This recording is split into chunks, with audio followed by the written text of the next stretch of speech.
2014 abiatuta guretzako garrantzitsua diren bi hito aurkeztu ditugu gaur. Alde batetik espazio propioa izatea Tabakalera sorkuntza zentroa ireki aurretik, eta bestea webgune berriaren aurkezpena egitea. Guretzako espazio berri bat edukitzea oso garrantzizkoa da. Orain arte egin dugun programazio guztia hirian zehar izan da, 2013ko gogoeta hortik joan da, eta orain zen momentua guk ere gure burua hobeto ikustarazteko eta programa hobeto definitzen joateko espazio propio bat izatekoa. Ofizina bulego azpietan dagoen lokal bat libre geratu zen, aurretikan sukaldaritzako tailerrak egite ziren, eta sukaldea deitzea erabaki dugu, bai horregatik eta bai kontsideratzen dugulako gure proiektuare hemen sukaldatzen joango garela. Hau kontutan izanik, 2014ko zeharkako programa guzti hori abiatzeko arte garaikidea edo praktika garaikideak eta ikusentzuneko lenguaien ingurutik abiatuta gogoeta egingo dugu gai horien inguruan. Esate batetarako urtarrilean artxiboaren inguruan egingo dugu programa hori. Alde praktiko bat emateko ere bai Archive Lab izeneko tailer bat egingo dugu.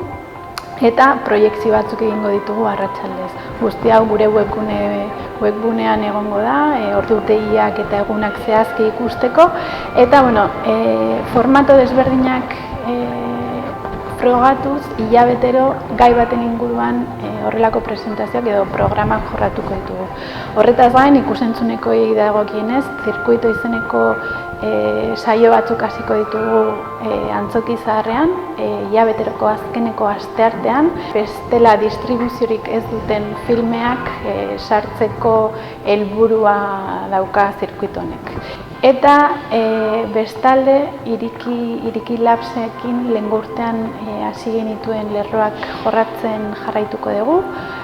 Iriki Labs bonberoetan dagoen espazio bat da, bertan 2016 eta Tabakaleraren laborategien arteko proiektu partekatu bat da, eta bertan fabrikazio digitala, teknologia berriak eta guzti hori hartuta, gaur egun gizartean zer nolako aplikazio dauden eta zer nolako funtseak bilatu daitezken.